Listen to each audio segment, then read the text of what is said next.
नमस्कार जी। नमस्कार सर। क्या नाम है जी आपका? मेरा नाम रितु वर्मा है। ऋतु जी, आप कहाँ से हैं? मैं ग्राम सूरजपुरा भाटापारा, जिला बलौदा बाजार, भाटापारा, छत्तीसगढ़ से हूँ। ऋतु जी, संत रामपाल जी महाराज से नाम दीक्षा आपने कब ली? मैंने संत रामपाल जी महाराज जी से नाम दीक्षा 19 सितंबर 2020 में ली है सर। संत रामपाल जी महाराज से नाम दीक्षा लेने से पहले आप क्या भक्ति साधनाएं करती थीं? मैं सर जी संत रामपाल जी महाराज जी से नाम दीक्षा लेने से पहले सभी देवी देवताओं की भक्ति किया करती थी। सोमवार का व्रत रखती थी, दुर्गा माता का व्रत रखती थी, शनिदेव का व्रत रखती थी, साईं बाबा का व्रत रखती थी और सभी तीर्थ स्थलों पर भी जाया करती थी। जैसे कि आपने बताया कि आप बहुत सारे भक्ति साधनाएं करती थी, बहुत सारे व्रत रखती थी, तो फिर क्या कारण बना कि आप संत रामपाल जी महाराज की शरण में आईं?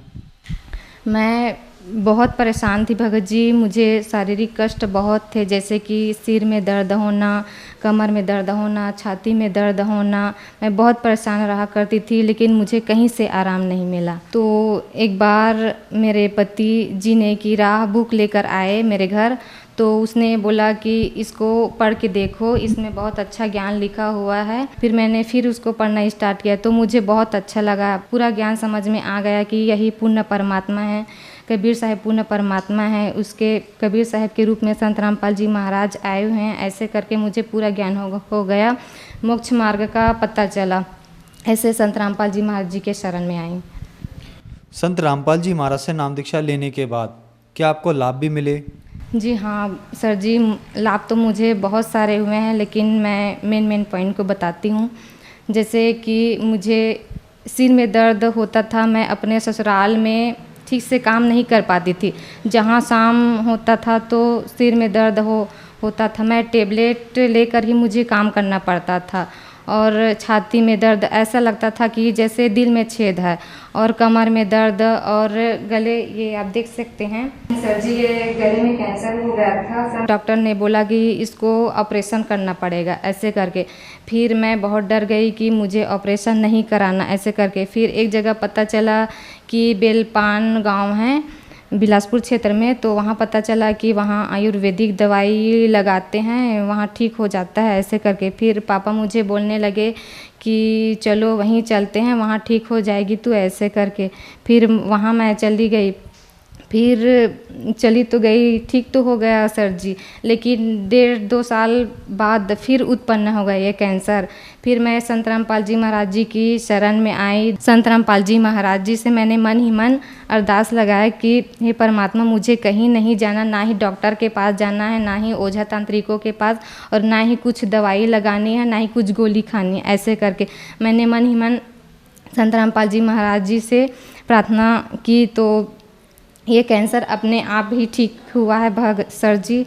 मैं 1 रुपये का ही ना ही गोली खाई हूँ और ना ही दवाई खाई हूँ। डॉक्टर ने बोला था कि इसका ऑपरेशन करना पड़ेगा, ऐसे करके। फिर मैंने संत रामपाल जी महाराज जी की शरण में आने के बाद परमात्मा से मन ही मन अरदास किया कि मुझे कहीं नहीं जाना है, आप ही ठीक करोगे परमात्मा। जब इतने बड़े बीमारी को ठीक कर सकते हो तो ये तो छोटी मोटी बात है, मुर्दे को भी आप जिंदा कर सकते हो, तो आप पे ये भी ठीक करोगे, ऐसे करके मैं चुपचाप घर में बैठ गई।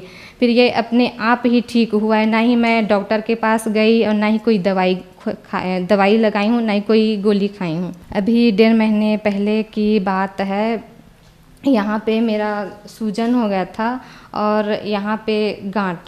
तो मैं सोनोग्राफी करने के लिए बोले डॉक्टर, तो सोनोग्राफी करवाया तो डॉक्टर बोले कि ये कैंसर है, इसका ऑपरेशन करना पड़ेगा, और इस जगह का कैंसर है, इसका ऑपरेशन करना पड़ेगा, और ये गांठ है, इसका भी ऑपरेशन करना पड़ेगा, इसका दूसरा कोई इलाज नहीं है, ऐसे करके। फिर मैं हॉस्पिटल से मैं घर आई तो संत रामपाल जी महाराज जी से प्रार्थना लगा, तो प्रार्थना का जवाब आया कि मालिक दया करेंगे, ऐसे करके। फिर 1 हफ्ते बाद सर जी ये गांठ, जो मैं खुद आश्चर्यचकित हूँ कि ये गांठ जो ऑपरेशन के अलावा कोई दूसरा इलाज ही नहीं था, ये गांठ अपने आप ही फूट कर ये ठीक हुआ है सर जी। इसमें भी मैंने 1 रुपये का भी खर्चा नहीं किया, ये रिपोर्ट भी है, आप देख सकते हैं सर जी, ये कैंसर का मेरा। ये कैंसर का रिपोर्ट है सर जी, आप देख सकते हैं। इसमें डॉक्टर ने ऑपरेशन के लिए बोल दिया था। डॉक्टर ने बोला कि ऑपरेशन के अलावा इसका कोई दूसरा इलाज ही नहीं है। फिर मैंने संत रामपाल जी महाराज जी से मतलब प्रार्थना नंबर में फ़ोन लगाया, तो परमात्मा का आदेश आया कि मालिक दया करेंगे ऐसे करके। फिर ये 1 हफ्ते बाद ये गांठ है जो हाथ में, 1 हफ्ते बाद वो मतलब ठीक हो गया फूट कर सर जी। आज मैं सही ज़िंदगी जी रही हूँ सर जी। 1 रुपये का खर्चा भी नहीं है, ये अपने आप ही ये कैंसर और गांठ ठीक हुआ है सर जी। संत रामपाल जी महाराज से नाम दीक्षा लेने के बाद आपका कैंसर ठीक हुआ। आपने बताया कि आपका 1 रुपया भी खर्च नहीं हुआ और आपका कैंसर ठीक हुआ। आपने रिपोर्ट भी दिखाई। तो जो दर्शक आज आपको टीवी पर देख रहे हैं और वो भी इन गंभीर बीमारियों से ग्रस्त हैं, उनके लिए आप क्या कहना चाहेंगी?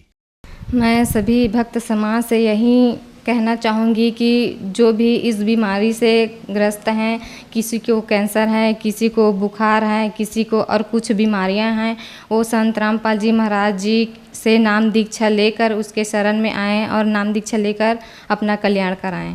संत रामपाल जी महाराज से नाम दीक्षा कैसे ली जा सकती है? संत रामपाल महाराज जी से नाम दीक्षा ऐसे ले सकते हैं। टीवी पर एक नीचे पीली पट्टी चलती है, उस पर नंबर लिखे होते हैं। उस नंबरों पर आप कांटेक्ट करके नामदान केंद्र पर संत रामपाल महाराज जी से नाम दीक्षा लेकर अपना कल्याण करा सकते हैं। धन्यवाद जी। सत साहेब सर।